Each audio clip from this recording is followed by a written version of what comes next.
Welcome, my amazing friends. Today I bring you a story that will touch your heart, inspire your soul, and teach you powerful lessons about life, success, and never giving up. This is the story of a man who was not just an actor, not just a comedian, he was a legend. A man whose name is written in golden letters in the history of cinema, a man who made the whole world laugh while hiding his own tears. His name, Sir Charles Spencer Chaplin, but we all know him as Charlie Chaplin. No one, absolutely no one, can match his greatness. His work is timeless. His comedy is universal. His life is a lesson in perseverance, creativity, and the power of never giving up. Even today, decades after his time, he lives in our hearts. His movies still bring joy. His struggles still inspire, and his story? Oh, my friends, his story will show you that no matter how hard life gets, you must keep going. This is not just a story. This is a journey of pain, rejection, poverty, success, and immortality. Watch till the end, because this story is perfect for your English learning and will motivate you like never before. Are you ready? Let's begin. Charlie Chaplin was born in the heart of London, England, on April 16th, 1889. His parents, Hannah Chaplin and Charles Chaplin Sr., were both performers in the world of music and theater. They entertained crowds, sang songs, and lived for the stage. But life had different plans for young Charlie. His father was an alcoholic, a man who drank himself into oblivion. He abandoned his family when Charlie was just a little boy. His mother, Hannah, was left alone to raise two children, Charlie and his older half-brother, Sidney. And if you think life was kind to them, you are wrong. They lived in poverty, extreme, unbearable poverty. Sometimes there was no food on the table. Sometimes Charlie had to go to bed hungry. Sometimes his mother would pretend to eat, just so her children could have a little more. They moved from one small, dirty room to another. They lived in fear of being thrown out. But Charlie, he was a child. And children, no matter how hard life is, still find ways to smile. Charlie's mother, Hannah, was a talented singer and actress. She performed in theaters, hoping to earn a few pennies to feed her children.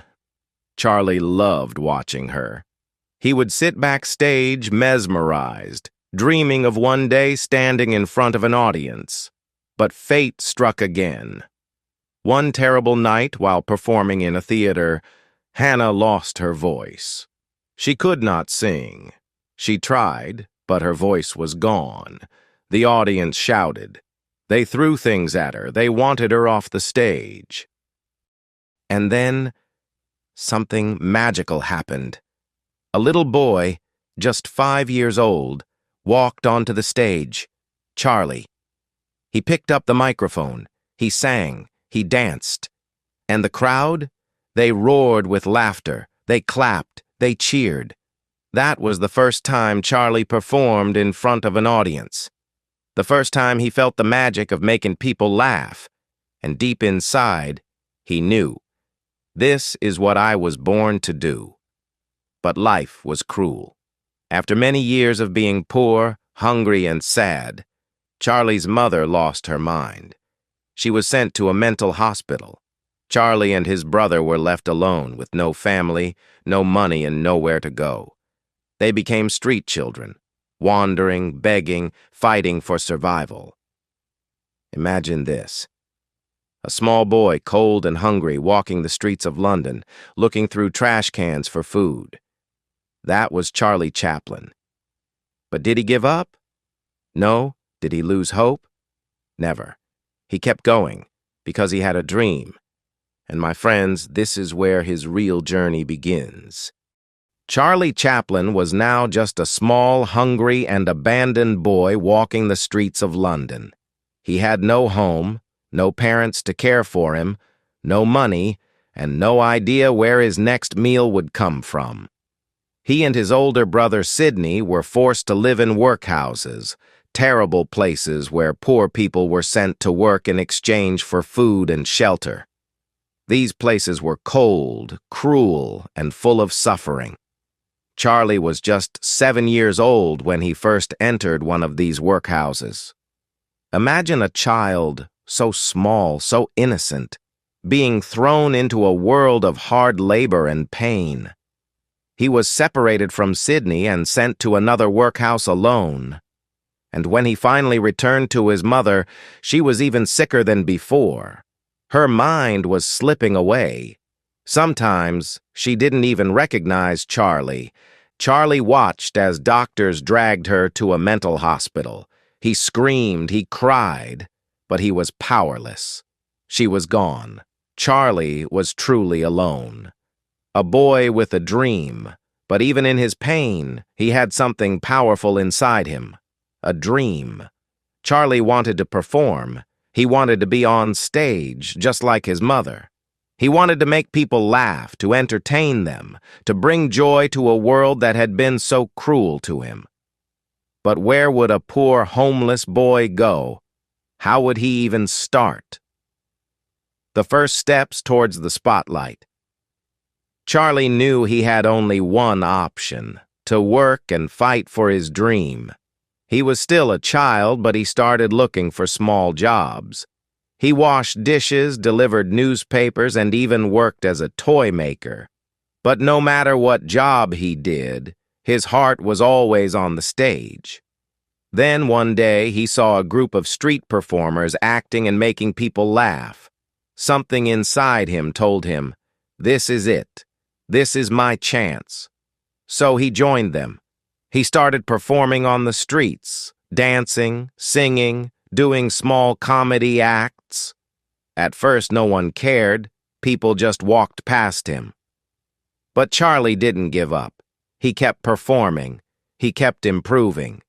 He watched other comedians, studied their movements, their timing, their expressions. And slowly, people started noticing him. They stopped to watch. They started laughing. And for the first time in his life, Charlie felt something magical. He had the power to make people happy. At the age of 14, Charlie got a huge opportunity. He was hired by a theater group called the 8 Lancashire Lads. It wasn't much. He was just a small part of the group, but it was a start. He worked harder than anyone. He learned every move, every trick. He practiced day and night. And his talent? It shined. One day, a theater director saw him and said, "This boy is special. He's different." Charlie was given bigger roles, more responsibilities, and then, at 16 years old, he landed his first major acting role in a play called Sherlock Holmes. Charlie was no longer just a street performer. He was now acting in real theaters in front of big audiences. People loved him. Directors saw something in him.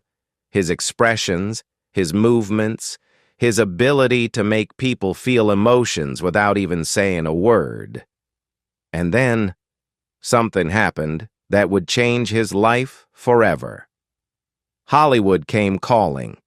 In 1910, Charlie was given a once-in-a-lifetime opportunity to go to America. He was invited to join a famous comedy troupe called Fred Karno's Company, which performed in the United States. This was huge. America was where dreams came true. Charlie packed his bags and stepped onto a ship, crossing the ocean towards his future. When he arrived in America, everything felt different. The streets were bigger, the people were louder, the energy was electric. And most importantly, Hollywood was there. Charlie knew one thing. This is where I belong. This is where I will become a star. In 1913, a film company called Keystone Studios noticed Charlie. They gave him a small role in a silent film. It wasn't much, but Charlie saw an opportunity. He wanted to create something unique, something that people would never forget. And so, he created a character, a small man in oversized clothes, a tight coat, a funny little hat, a tiny mustache, and the most famous walk in the world, the tramp. This character would go on to become one of the most iconic figures in the history of cinema. At first, people didn't understand the character. But when Charlie performed, when he moved, when he made people laugh without speaking a single word, the world fell in love. Charlie's films started becoming popular. Producers begged him to make more. Studios offered him huge amounts of money. And in just a few years, the poor boy from the streets of London had become the biggest star in the world. By 1917, Charlie Chaplin was not just famous, he was a phenomenon. People stood in long lines just to watch his movies. His face was printed on posters, newspapers, magazines. He was loved in every country, every language, every culture. And he was just getting started. But behind all the fame, behind all the laughter, Charlie was still the same boy. The boy who once starved on the streets. The boy who once cried for his mother. The boy who never gave up. Charlie Chaplin had finally made it. The poor, hungry boy from London streets was now the biggest movie star in the world. He was not just famous, he was loved. Millions of people watched his movies. They laughed, they cried, they cheered. But behind all the success, Charlie knew something. This was just the beginning. Now he wanted more. He didn't just want to act. He wanted to control everything. The stories, the direction, the music, the emotions. He wanted to create movies his way, but Hollywood didn't like that. At that time, actors were controlled by movie studios. The studios told them what to do, how to act, and even what movies to make. But Charlie Chaplin was different. He said, "No one will control me. I will make my own movies, my way." And so, in 1918, he did something that shocked the whole industry. He built his own studio, Chaplin Studios. Now, he was his own boss. He could create whatever he wanted and no one could stop him. This was a game changer. And then he made a movie that would become one of the most legendary films of all time. In 1921, Charlie released a film called The Kid. It was not just a comedy, it was his story. The story of a poor man and an orphaned boy. A story about hunger, struggle, and love. It was funny but also emotional. People laughed, people cried. The whole world fell in love with this movie. And at that moment, Charlie knew. Movies were not just entertainment. They were powerful. They could change lives, and he was going to use them to change the world. With every movie, Charlie became more powerful. Hollywood had never seen anything like him. Studios were paying actors $10 a week. But Charlie? He was earning $1 million per movie. He became the richest and most powerful actor in the world. And yet, he never forgot his past. He still remembered the days when he had nothing to eat. He remembered his mother sitting alone in the mental asylum. So even when he had everything, he never stopped working hard. He would spend months, even years, making just one film. Every little movement, every small joke, every tiny detail. He planned everything. Because he didn't just want to make movies, he wanted to make history.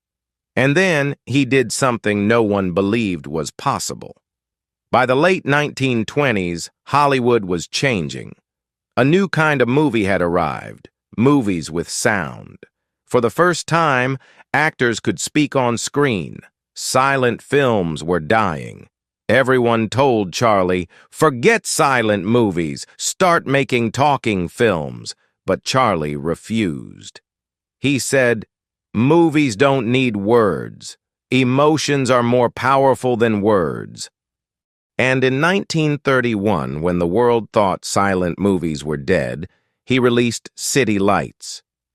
It was one of the most emotional, beautiful films ever made. Even though it had no dialogue, people cried watching it. The final scene, where Charlie's character looks at a blind girl, it is one of the greatest moments in film history. Even today, people call it the greatest silent movie ever made. And with this movie, Charlie proved that emotions speak louder than words. By the late 1930s, the world was changing again. Adolf Hitler was rising to power in Germany. He was spreading hate, war, and fear. And Charlie noticed something strange. Hitler had the same mustache as him. People started comparing them. So, Charlie made a decision. He would use his comedy to fight against Hitler.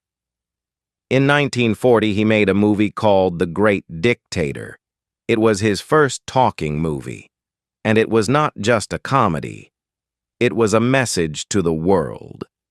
In the final scene, Charlie gives a speech, one of the most powerful speeches in history. We think too much and feel too little. More than machinery, we need humanity. Let us fight for a world of reason. Let us fight for freedom. The world listened. The speech became legendary. Even today, it is watched by millions of people. It was proof that Charlie was not just a comedian. He was a fighter, a voice for the people. But Hollywood didn't like this. Charlie was too powerful, too independent, and some people didn't like his political messages. So they turned against him. They accused him of things he never did. They spread lies about him. And finally, in 1952, they forced him to leave America. Charlie was kicked out of the country he had helped build. Heartbroken, Charlie moved to Switzerland.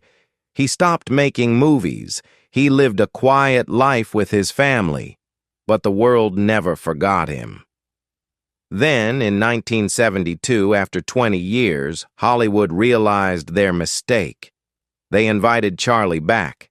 At the Oscars, they gave him a standing ovation, the longest in history, 12 minutes of applause. Even after everything, Charlie had won, because he was not just an actor. He was a legend. Charlie's life teaches us one thing: never give up, no matter how hard life gets, no matter how poor you are, no matter how many people try to stop you. If you have a dream, fight for it. Charlie was a homeless boy with nothing, but he became the most loved man in the world. But behind his fame, his success, and his laughter, his personal life was full of struggles. People betrayed him, governments turned against him, and even after his death, something shocking happened. Now we will reveal his complicated love life, his biggest betrayals, his final years in Switzerland, and the shocking story of how his dead body was stolen from his grave. Charlie Chaplin was a genius, but in love, he was very complicated. He fell in love too easily, and many times his relationships ended in pain and drama. Charlie was married 4 times in his life. His first 3 marriages failed. Each time the woman left him, took his money, and sometimes even took him to court. People started saying, Charlie can make the whole world happy, but he cannot find happiness in love. But then, something changed. In 1943, when Charlie was 54 years old, he met Una O'Neill. She was just 18 years old. People said, she is too young for him. But Charlie didn't care. For the first time, he had found true love. Una became the most important person in his life. She stood by him when the world turned against him. She was his best friend, his love, his everything. They stayed together until the very end, and despite the age gap, they were truly happy. They had 8 children together. For the first time, Charlie had a real family. And there, he lived his final years. For 25 years, Charlie lived in a beautiful house in Switzerland. It was peaceful. It was quiet. He spent time writing, reading, playing with his kids. He would walk in his garden thinking about his past, his struggles, and his journey. Sometimes he would watch his old movies and laugh. Even though he was away from Hollywood, he was not forgotten. People all over the world still loved him. On December 25, 1977, the world woke up to sad news. Charlie Chaplin had died in his sleep. He was 88 years old. It was Christmas Day. The world went silent. A man who had made billions of people laugh was gone. People cried. Every country in the world paid tribute to him. Newspapers wrote, "The world has lost its greatest comedian." But then, something shocking happened. 3 months after his death, something unbelievable happened. One night, a group of thieves broke into his grave. They dug up his coffin. And they stole Charlie Chaplin's body. Yes, his dead body was kidnapped. The thieves wanted money. They demanded $600,000 from his family. But Una, his wife, refused. She said, Charlie would have laughed at this situation. For weeks, the world was shocked. Where was Charlie Chaplin's body? Then, after a huge police investigation, the thieves were finally caught. They were 2 poor men from Eastern Europe. They had stolen the body to escape poverty. Finally, Charlie's body was returned to his family. And this time, they buried him in a stronger, cement-covered grave, so that no one could ever steal him again. Even though Charlie Chaplin died in 1977, he is still alive. Every time we laugh, he is there. Every time we watch a great movie, he is there. He taught us that life is not just about money, success, or power. Life is about laughter, love, and never giving up. Even when he had nothing, he never lost hope. Even when the world turned against him, he never stopped fighting.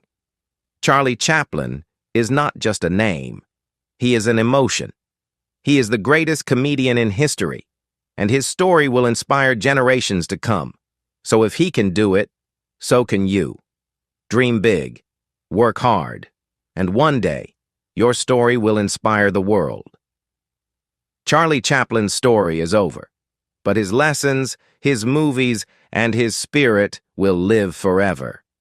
If you loved this story, share it with the world, because Charlie's message must never be forgotten. And always remember his most famous words, "A day without laughter is a day wasted." Thank you, Charlie. We will never forget you.